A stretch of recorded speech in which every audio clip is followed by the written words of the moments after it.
Hey everyone, welcome back to my channel for another week of What's for Dinner. So just a heads up, I didn't follow my meal plan. I had good intentions, y'all, I really did, but we were out of town over the weekend. And then when we came home on Sunday, we were supposed to make those frozen pizzas I bought. I was not feeling it, so we just grabbed some subs from Jimmy John's, and it just kind of set me off to not following my meal plan for the rest of the week. So I don't even remember what it was I was supposed to make on Monday, but I spent like an hour wandering around my kitchen, staring in the pantry, looking in the freezer, trying to find something that just I wanted to cook, you know? And I finally decided, you know what, we're having breakfast for dinner, and I'm going to go all out with it. I'm going to make some crepes filled with some fruit. I will link I will link the recipe for these crepes down in the description box. This is just like a basic crepe recipe. I did make a few changes to it because it is basic. This is one that will go either direction. You can do it sweet, you can do it savory. I, of course, wanted it sweet with the fruit. So my changes were to add in about a teaspoon of vanilla and a teaspoon of cinnamon, just because I think that's going to pair really well with the fruit. The only really key thing I want to tell you guys about making crepes is, do you see I'm using my little hand mixer there? You want to whip up your batter because you want it to be totally lump free. A lot of people put it in the blender. I just happen to have this little immersion blender here, and that's so much easier to work with. So don't skip that step. Don't try to mix it by hand. You really, really, really want this in a blender, in a food processor, something like that. And it is, of course, going to be like super, super liquidy, and that is normal. That is fine. Don't worry. It's going to cook beautifully. Not a big deal. A little heads up, I do have some bacon cooking in my oven right now. I didn't show that because I think everybody's seen bacon cooking, right?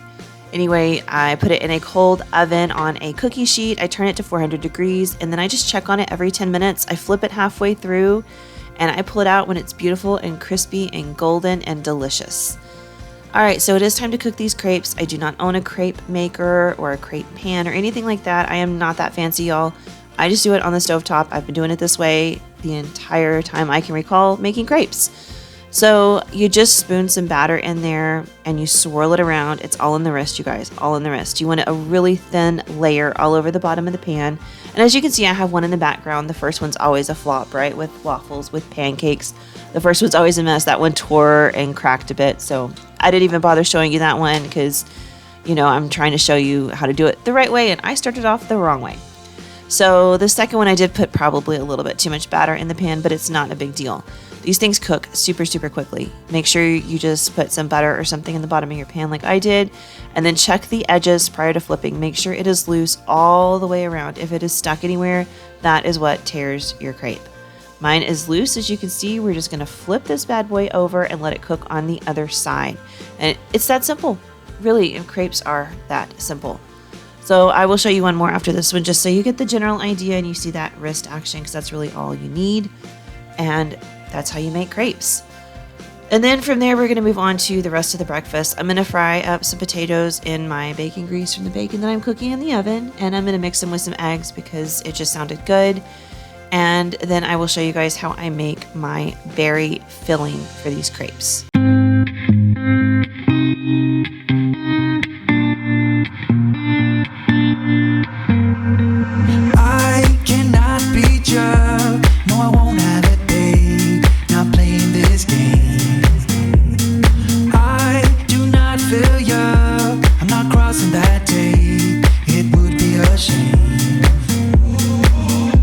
So listen, baby, listen carefully, 'cause I got something to say.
All right, it is time to get this berry sauce going, and it really could not be simpler. I'm just throwing this together. There is no recipe for this, but I started off with some butter in my pan, and of course I'm still just using Country Crock because I've not been to the store yet to get more butter.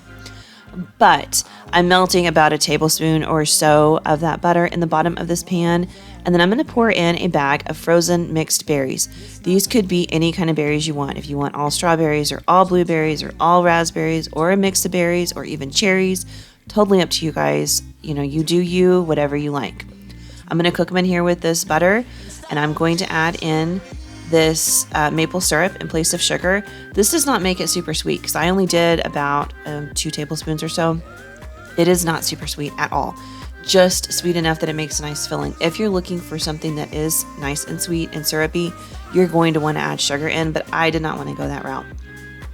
I'm going to continue to cook these berries as they thaw, let that maple syrup kind of cook into them and let them do their thing. You can add a little bit of vanilla or cinnamon in here, or even lemon juice if you choose. I'm keeping it simple. The only other thing I'm going to be doing in here is adding in a cornstarch slurry just to thicken it up after I mash all the berries with my meat masher. And that's how I make my fruit filling. As you guys can see, I'm going to finish throwing everything together.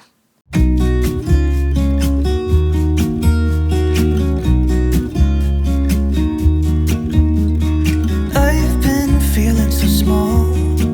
Watch the clock ticking off the wall, but tonight I'm letting it go. Spend my coin for sure. I'm gonna be myself, or I could be someone else. No one's stopping me now. I'm gonna skip my breaks, I'm gonna make mistakes. I just wanna feel alive. It's just what I do when I'm out, so try not to hold me down. Feel alive when I'm in this town. Look at these beautiful stars. I wanna drive a faster car. Nothing can break me, no, nothing can break me. And this is it. The meal is coming together. Potatoes and eggs. I just put a little bit of that salt, pepper, and garlic powder seasoning on those potatoes. That's all that's in the eggs. I rolled up the crepes with a little filling inside. There's some bacon on the plate, and that is dinner for Monday night. Now let's head into Tuesday night. Guys, what do you do on Tuesday? It's Taco Tuesday. So we're going to do some double-decker tacos. I know everybody knows how to make tacos, so I'm not going to spend a whole ton of time on this, but I will show you what I do in case you're interested. It is kind of like a play on something that Taco Bell used to serve. I don't think they make them anymore. You used to be able to get like the old El Paso dinner kits too. They had like the double-decker tacos and some gorditas and all kinds of stuff. They were really good. When I was like 20, 21, and my husband and I were first together and married and all that, we used to get those dinner kits all the time. We don't get them anymore. I don't think they make the same ones anymore. But this is just my play on what we used to get there and at Taco Bell. So I'm just going to brown up 1.5 pounds of ground beef. I don't have anything in there yet. I'm going to cook it all the way through before we season this meat. So I've just got my little meat masher thing, and I'm trying to break it up because, I mean, for tacos, you don't want any huge clumps. You want everything to be broken up pretty nicely, you know. And for taco seasoning, I'm going to go a little bit differently. I know a lot of people buy the taco mix. That's fine. I know a lot of people love it. On occasion, I use it. Like if we're doing a party and having a bunch of people over and I'm serving tacos, a lot of times I'll use that mix. But just me personally, I actually don't like it that much. I think it's just so overpowering and strong. I like something a little bit simpler. So you're going to see me seasoning my meat here, and I'm keeping it pretty simple. We're going to do some salt, some pepper, a lot of garlic powder, a lot of onion powder, and just 1/2 tablespoon of chili powder. And that's it. I'm not putting in anything else. You know, if you wanted to, you could put in fresh diced garlic or fresh diced onions. That's up to you. I just went simple with the powder. And once we put all those seasonings in, I'm going to add about 1/2 cup of water, and then we're just going to simmer this on the stove for about 15 minutes until all the water is evaporated. And you'll see me kind of breaking up the meat just a little bit more to make sure it is fully crumbled. But that water helps get all of the seasoning kind of mixed around in the meat and just kind of cooks it into it. So it has a nice flavor, but it's not nearly as overpowering as the packaged stuff. So if you like the packaged stuff, go with that. Otherwise, give this a shot. It's really nice. It's got some flavor, but it's a lot more subtle. And then, of course, you could always add in like a few diced potatoes. There's a local taco company here that does that, and I think that's pretty cool. I did not do that tonight, but I did think about it. All right, so we're going to make some double-decker tacos. These are really simple. So I've got my flour tortillas, and then I'm using Cheese Whiz because that's what I had. I needed it for something else, so I had bought it, and I was going to use it for this. You could use any kind of queso you want, and my oldest son, who does not like cheese, actually uses guacamole for this. But you're just going to smear this all over your flour tortilla in a nice thin layer for the Cheese Whiz. You might go a little thicker if you're using like refried beans or guacamole or something, because this is like a glue. So you're going to get it in this nice thin layer, and then we're going to take our taco shells, and I've got the big Doritos flavored ones, and we're just going to use that cheese to kind of glue the flour tortilla onto the taco shell. And I'm doing it really gently because I don't want to like crush the taco shell. So I am being nice and careful with that, but we're just going to just stand them like that inside those flour tortillas. Sometimes they start to come loose just a little bit and you have to re-adhere them, but for the most part, they stick pretty well. And after that, we are just going to fill these with the topping of your choice. So I've got my taco meat in there. I'm adding some fresh diced onions. And then I'm going to toss in some shredded iceberg lettuce for that beautiful crunch. I do have some guacamole. You can see in the background over there. I'm going to eat that on the side later. I didn't put it on my tacos. I've got some shredded cheddar cheese because it's yummy. And then I didn't have any tomatoes, but I did make a batch of my fresh homemade salsa. Link for that video down below in the description. But I'm just going to top my tacos with that salsa, and that is that. We have double-decker tacos. I served it with that Zatarain cilantro lime rice. It was so delicious. I hope you guys give these double-decker tacos a try just for something different on Taco Tuesday. All right, so the next night we're kind of sticking with that Mexican food theme because I still had a bunch of salsa left over and some guacamole left over. No sense letting that go to waste. So I'm going to show you guys how I make my Mexican rice. I've been making this for years and years and years. It's really simple. It's really delicious. I do change it up every time I make it just a little bit to suit my mood for the day. On this particular day, I still had some leftover bacon grease in my fridge from when I cooked breakfast on Monday night. So I went ahead and threw the last of that in there. It was about a tablespoon. Then I rinsed and drained 1 cup of rice, popped it in there, and I fried it and toasted it for about 5 minutes. I just let it just barely start to get brown. And then I added in 1.5 cups of water. And now I'm going to toss in about 3 tablespoons of tomato paste. Now I'm going to just use spices, but it is better if you have fresh ingredients. I just didn't feel like chopping anything. Fresh diced onion and fresh garlic are so much better. I'm just going with garlic powder and onion powder. And then I'm going to add in about 1 tablespoon of chili powder. And we're just going to mix this all together. I did forget to show it in my video clip. I did run back in because I forgot. I added 1 tablespoon of rice wine vinegar. I always add that to my rice when I'm cooking it just because it makes it nice and fluffy. It doesn't stick together, but you don't taste it. Don't worry. So anyway, we're just going to stir this all together and we're going to let it simmer with the lid on until it's done, which usually takes about 20 minutes. And now we're going to make some tostadas. I'm sure most of y'all have had these. I'm just going to run through real quick how we make ours. I do vegetarian. You could always add any toppings you want, any meat you want. It's all up to you. I am putting some refried beans on a tostada shell. Then I am topping it with some more of my homemade guacamole. Link for that video also down in my description box. Then we're going to just put whatever you want. I'm going to go with lettuce and cheese, some onions, and my homemade salsa. And we're just going to serve this with that Mexican rice on the side. It's that quick, that simple.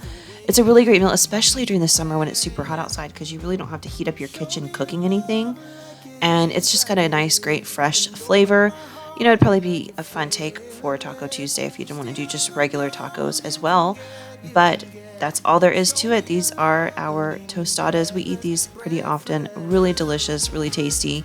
I don't melt the cheese on top, but I guess if you wanted them more nacho-like, you could do that, and that is fine.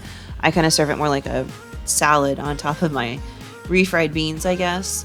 But it's all the same when it gets to your stomach anyway, right, guys? There you have it. Tostadas with a side of my Mexican rice. Kept it super simple, but super delicious. And now we are going to head into the last meal of the week. So this one I did not have on my meal plan. It was something I picked up from Aldi and I really wanted to go ahead and make it because it sounded delicious. So we're going to do that crab and shrimp ravioli. But I wanted to do something different with it. I did have a jar of Alfredo sauce in my pantry, but I felt like it was going to be too bland. So I'm going to top it with some bruschetta. Now, this is not going to be traditional bruschetta. This is just a quick bruschetta that I am throwing together. I'm going to start by finely dicing a whole bunch of these little tomatoes. You can use any tomatoes you want. I just prefer these small ones because I feel like the little sweetness that they have really lends something special to bruschettas and pico de gallos and things like that. They're not super sweet, just a little hint of it there, and it's really tasty. But I went ahead and I diced these up, not too small, but pretty small. You know, you want to fit some of these tomatoes in a bite with your ravioli. Just keep that in mind. I'm going to put them in this little dish over here, and we're going to go ahead and start adding the rest of our ingredients. So there I have some of that lightly dried basil that I picked up at the grocery store. And I'm going to put in about a tablespoon of that. Fresh basil is obviously definitely better, but you know, you work with what you can get, and this is what I could get. It tastes just as good. It really does. So I mixed about a tablespoon of that in there. I'm going to toss in some salt and pepper, and of course, fresh garlic is ideal. I again did not feel like dealing with it, and plus I felt it was going to be a little overpowering to just bite down into garlic for this meal. So I added about half a teaspoon of garlic powder. And I'm going to mix this all together and then throw in just a little bit of Parmesan cheese. I'd say about 2 tablespoons or so. And this is just basically going to be like our special topping for the ravioli. I mean, as you can see back there, I have my water boiling, getting ready to just toss that frozen ravioli in there. It's a super simple dish, but it has a lot of fresh flavor going on with it. And if you have never had an Alfredo topped with any kind of like fresh tomato and basil, I highly recommend it. It's super delicious. It's something I had on a mushroom ravioli dish at the Olive Garden. I don't know if they still serve it, but I ate it every time we went for years. It's delicious. So it's just something I do at home now. And as you can see, I've cooked my raviolis, and now I'm topping them with just a little bit of that Alfredo sauce. Not too much, just a little, so that you get a little creamy sauce with every piece. And then I'm going to top it with our fresh little bruschetta. And of course, if you want, you could add some more, you know, fresh ground black pepper or Parmesan cheese. That's kind of up to you. I did not, because I didn't feel like I needed to. I'm just going to top it with the bruschetta, and I felt like that was plenty. And on this particular night, we did serve this with some of those garlic knots that I picked up at Aldi. Super simple, super delicious. What a great meal. I hope you guys try this one. Let me know what you think of these meals in the comments down below. Thank you guys so much for watching. If you like this, click that like button and the subscribe button, and I'll see you guys really soon with another video.